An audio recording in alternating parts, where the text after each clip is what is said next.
আসসালামু আলাইকুম প্রিয় দর্শক, অন্য মঞ্চের আলাপচারিতায় আপনাদের সকলকে আমন্ত্রণ জানাচ্ছি।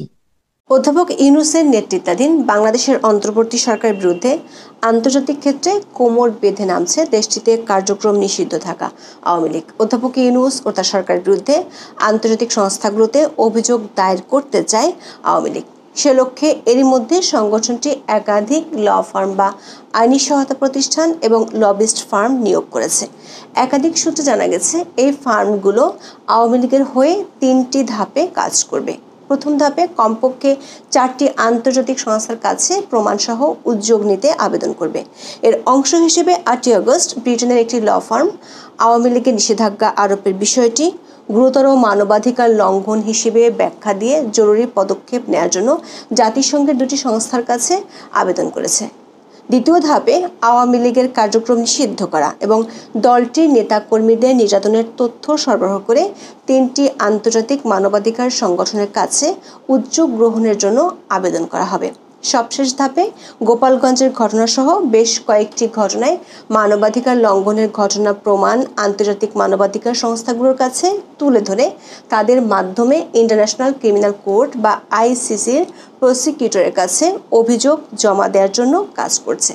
দলটির একাধিক সূত্রে জানা গেছে, বাংলাদেশে ফেব্রুয়ারিতে যে ত্রয়োদশ জাতীয় সংসদ নির্বাচন হওয়ার কথা বলা হচ্ছে, সে নির্বাচনে আওয়ামী লীগকে অংশগ্রহণ করতে না দেওয়ার বিষয়টি আন্তর্জাতিক অঙ্গনে ভালোভাবে তুলে ধরে ওই নির্বাচনের গ্রহণযোগ্যতা প্রশ্নের মুখে ফেলতে চায় দলটি। সেজন্য আগামী কয়েক মাসের মধ্যে দলটি আন্তর্জাতিক মিডিয়াতে বিষয়টি আলোচনার মধ্যে আনতে চায়। বিস্তারিত জানতে চলুন যাওয়া যাক বিশ্লেষণে।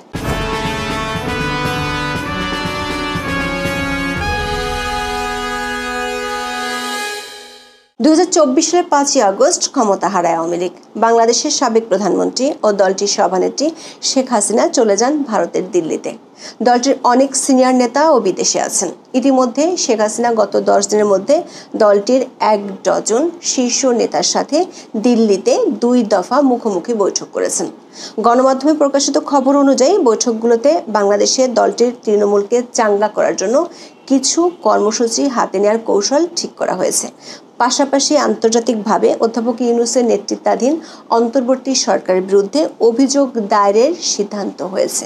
দলটির একাধিক সূত্র বলছে, মোটা দাগে 2টি ইস্যু নিয়ে অভিযোগ তোলা হবে। একটি হলো অগণতান্ত্রিক উপায়ে নির্বাহী আদেশে দলটির কার্যক্রম নিষিদ্ধ করা। দ্বিতীয়টি হলো গত বছরের 5ই আগস্ট থেকে দলটির বাংলাদেশে থাকা নেতাকর্মী এবং সংখ্যালঘুদের উপর নির্যাতন। গত 12ই মে বাংলাদেশের অন্তর্বর্তী সরকার নির্বাহী আদেশে আওয়ামী লীগের কার্যক্রম নিষিদ্ধ করেছে। সরকার পক্ষ থেকে বলা হয়েছে, আওয়ামী লীগের নেতাদের বিরুদ্ধে বাংলাদেশের আইসিটি বা আন্তর্জাতিক অপরাধ ট্রাইব্যুনালে যে মানবতা বিরোধী অপরাধের অভিযোগগুলো দায়ের করা হয়েছে, সেগুলোর বিচার শেষ না হওয়া পর্যন্ত দলটির কার্যক্রমের উপর নিষেধাজ্ঞা বহাল থাকবে। এদিকে বাংলাদেশের অন্তর্বর্তী সরকারের প্রধান উপদেষ্টা অধ্যাপক ইউনূস ফেব্রুয়ারিতে নির্বাচন অনুষ্ঠানের ঘোষণা দিয়েছেন। আওয়ামী লীগের নেতারা মনে করেন, একটি রাজনৈতিক দলকে নির্বাহী আদেশের মাধ্যমে তার কার্যক্রম নিষিদ্ধ করে নির্বাচনে অংশ নিতে না দেয়া গুরুতর মানবাধিকার লঙ্ঘন। এই বিষয়টি তারা আন্তর্জাতিক সংস্থাগুলোর নজরে এনে এর জন্য ব্যবস্থা নেওয়ার আহ্বান জানাবে। এজন্য দলটির পক্ষ থেকে বেশ কিছু ল ফার্ম বা আইনি সহায়ক সংস্থা এবং আন্তর্জাতিক লবিস্ট ফার্মের সাথে বৈঠক হয়েছে। এসব ফার্মের মাধ্যমে জাতিসংঘ সহ আন্তর্জাতিক বেশ কয়েকটি সংস্থার কাছে দমন পীড়নের চিত্র এবং আওয়ামী লীগকে নিষিদ্ধ করার ইস্যুটি তুলে ধরতে চায়। যেসব আন্তর্জাতিক সংস্থার কাছে অভিযোগ তুলে ধরা হতে পারে সেগুলো হলো জাতিসংঘ মানবাধিকার কমিটি বা সিসিপিআর, জাতিসংঘ মানবাধিকার কাউন্সিল বা এইচআরসি এবং বিশেষ প্রতিবেদক বা স্পেশাল রেপুটিয়ার্স। এছাড়া কমনওয়েলথ এবং কমনওয়েলথ পার্লামেন্ট অ্যাসোসিয়েশন, ইউরোপীয় ইউনিয়ন ও অস্ট্রেলিয়ার কিছু সংগঠন। রাজনৈতিক দমন পীড়ন বা রাজনৈতিক অধিকার লঙ্ঘনের বিষয় হওয়ায় আওয়ামী লীগ প্রথম ধাপে বেছে নিয়েছে জাতিসংঘের স্পেশাল রেপুটিয়ার্সকে। এরই মধ্যে আওয়ামী লীগের হয়ে ব্রিটেনের একটি নাম করা law firm Doughty street chamber আওয়ামী লীগের পক্ষে ডক্টর ইউনূস সরকারের বিরুদ্ধে ব্যবস্থা গ্রহণের জন্য অথবা আওয়ামী লীগের রাজনৈতিক কার্যক্রম নিষিদ্ধ করাকে মৌলিক মানবাধিকারের লঙ্ঘন হিসেবে উল্লেখ করে জাতিসংঘের স্বাধীন বিশেষজ্ঞ বা স্পেশাল রেপুটিয়ার্স এবং অন্যান্য দূতের কাছে আবেদন পাঠিয়েছে। জাতিসংঘের মানবাধিকার কাউন্সিলের অধীনে থাকা স্বাধীন মানবাধিকার বিশেষজ্ঞদের সদস্য রাষ্ট্রগুলোর কাছে উদ্বেগ জানিয়ে চিঠি পাঠাতে অনুরোধ করা হয়েছে।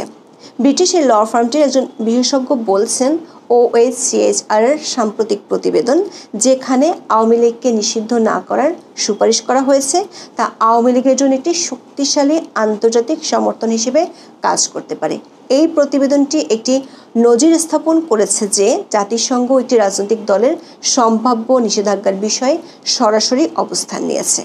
আওয়ামী লীগ তাদের অধিকার লঙ্ঘনের বিষয়ে আন্তর্জাতিক জনমত গঠনে এবং কূটনৈতিক চাপ বাড়াতে এই প্রতিবেদনকে ব্যবহার করতে পারে, যা নিষেধাজ্ঞার সিদ্ধান্ত পুনর্বিবেচনায় সহায়ক হতে পারে।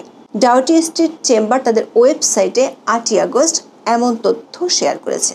ডাউটি স্ট্রিট চেম্বার একটি ব্রিটেন ভিত্তিক আইনি সহায়তা প্রতিষ্ঠান যা ফৌজদারি বিচার, পাবলিক আইন, অভিবাসন, কর্মসংস্থান, মানবাধিকার এবং নাগরিক স্বাধীনতার বিষয়ে কাজ করে। তারা বড় বড় মানবাধিকার ইস্যুতে আইনি লড়াই চালিয়ে থাকে এবং তাদের খ্যাতি বেশ সুপরিচিত। ব্রিটিশ এই চেম্বারের অন্যতম প্রভাবশালী 2 সদস্য স্টিফেন পাউলস কেসি এবং অ্যালেক্স প্রিন্সলি এই আবেদনপত্র পাঠিয়েছেন। স্টিফেন পাউলস কেসি আন্তর্জাতিক অপরাধ এবং আন্তর্জাতিক মানবাধিকার বিষয়ে বিশ্বজোড়া খ্যাতি সম্পন্ন একজন আইনজীবী, আর অ্যালেক্স প্রিন্সলি আন্তর্জাতিক মানবাধিকার, সমুদ্র আইন, ইন্টারপোল এবং প্রত্যর্পণ বিষয় বিশেষজ্ঞ।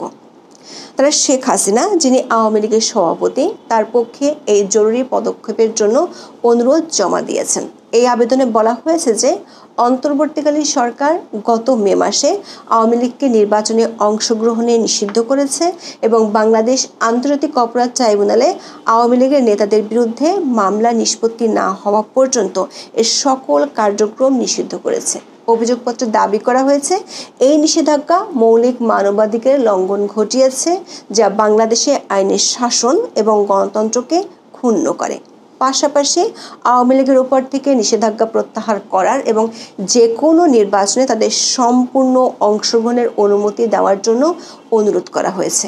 অভিযোগপত্রে অধ্যাপক ইউনূস দায়িত্ব নেওয়ার পর থেকে আওয়ামী লীগের নেতাকর্মী এবং সংখ্যালঘুদের উপর ব্যাপক রাষ্ট্রীয় নির্যাতন হয়েছে বলে দাবি করা হয়েছে। আরও দাবি করা হয়েছে বাংলাদেশের অন্তর্বর্তী সরকার এসব অপরাধের সাথে জড়িতদের দায় মুক্তি দিয়েছে। আওয়ামী লীগের নেতারা মনে করেন জাতিসংঘের মানবাধিকার বিষয়ক হাই কমিশন তাদের গত ফেব্রুয়ারি রিপোর্টে কোনো রাজনৈতিক দলকে নিষিদ্ধ না করার বিষয়ে বাংলাদেশ সরকারকে সতর্ক করেছিল। বিষয়টি উল্লেখ করে জাতিসংঘ মানবাধিকার কমিটি বা CCPR, জাতিসংঘ মানবাধিকার কাউন্সিল বা HRC এর কাছে চিঠি পাঠানো হয়েছে। একই ধরনের রিপোর্ট কমনওয়েলথ, ইউরোপীয় ইউনিয়ন এবং অস্ট্রেলিয়ার সংগঠনগুলোর কাছে পাঠাবে। সূত্রগুলো বলছে জাতিসংঘ মানবাধিকার হাই কমিশনার ভলকার তুর্কের বিরুদ্ধেও আওয়ামী লীগ আনুষ্ঠানিক অভিযোগ জমা দিতে পারে। দ্বিতীয় ধাপে 3টি আন্তর্জাতিক মানবাধিকার সংস্থার কাছে রিপোর্ট পাঠিয়ে ব্যবস্থা নেওয়ার জন্য লবিং করছে। এগুলো হলো হিউম্যান রাইটস ওয়াচ বা HRW, অ্যামনেস্টি ইন্টারন্যাশনাল এবং international federation for human rights বা FIDS। FIDS এর মধ্যে জাতিসংঘের কাছে বাংলাদেশের সংখ্যালঘুদের উপর দমন পীড়নের বিষয়ে নালিশ করেছে। আওয়ামী লীগের একটি সূত্র বলছে সবশেষ ধাপে দলটি ইন্টারন্যাশনাল ক্রিমিনাল কোর্ট বা ICC-তে অভিযোগ দায়েরের জন্য আন্তর্জাতিক মানবাধিকার সংস্থাগুলোর সাহায্য চাইবে। একটি রাজনৈতিক দল হিসেবে আওয়ামী লীগ সরাসরি ICC-তে কোনো মামলা দায়ের করতে পারে না। ICC ব্যক্তিদের বিরুদ্ধে অভিযোগ নেয়, রাষ্ট্র বা সংগঠনের বিরুদ্ধে নয়। তবে যদি অন্তর্বর্তীকালীন সরকার কর্তৃক আওয়ামী লীগকে নিষিদ্ধ করা এবং এর নেতাকর্মীদের উপর দমন-পীড়ন মানবতা বিরোধী অপরাধের পর্যায়ে পড়ে বলে প্রমাণ করতে পারে, তাহলে ভুক্তভোগী ব্যক্তিরা বা তাদের পক্ষে মানবাধিকার সংস্থাগুলো ICC প্রসিকিউটরের কাছে তথ্য বা অভিযোগ জমা দিতে পারে। প্রসিকিউটর সেই তথ্যের ভিত্তিতে একটি প্রাথমিক পরীক্ষা বা প্রিলিমিনারি এক্সামিনেশন শুরু করতে পারেন এবং যদি পর্যাপ্ত প্রমাণ পাওয়া যায় তাহলে তদন্ত শুরু করতে পারেন। এক্ষেত্রে আওয়ামী লীগ গত বছরের জুলাই থেকে পুলিশ হত্যা ও সংখ্যালঘুদের উপর নির্যাতনের বিষয়টি তুলে ধরতে চায়। আন্তর্জাতিক মানবাধিকার সংস্থাগুলোর মাধ্যমে বিষয়টি জাতিসংঘের মানবাধিকার কাউন্সিলের ইউনিভার্সাল পিরিয়ডিক রিভিউ বা UPR প্রক্রিয়ায় বিষয়টি অন্তর্ভুক্তির জন্য দলটি জোর চেষ্টা চালাচ্ছে। আওয়ামী লীগের সূত্রগুলো বলছে বাংলাদেশের দাতা দেশ ও সংস্থাগুলোকে টার্গেট করে দলটি আন্তর্জাতিক অঙ্গনে আগামী কয়েক মাসের মধ্যে ব্যাপক হারে অভিযোগগুলো তুলে ধরবে, যাতে আগামী নির্বাচন নিয়ে আন্তর্জাতিক মহল থেকে প্রশ্ন তোলা যায়। এখন এ পর্যন্ত, সবাই ভালো থাকুন, সুস্থ থাকুন, নিরাপদে থাকুন। দেখা হবে আগামী পর্বে।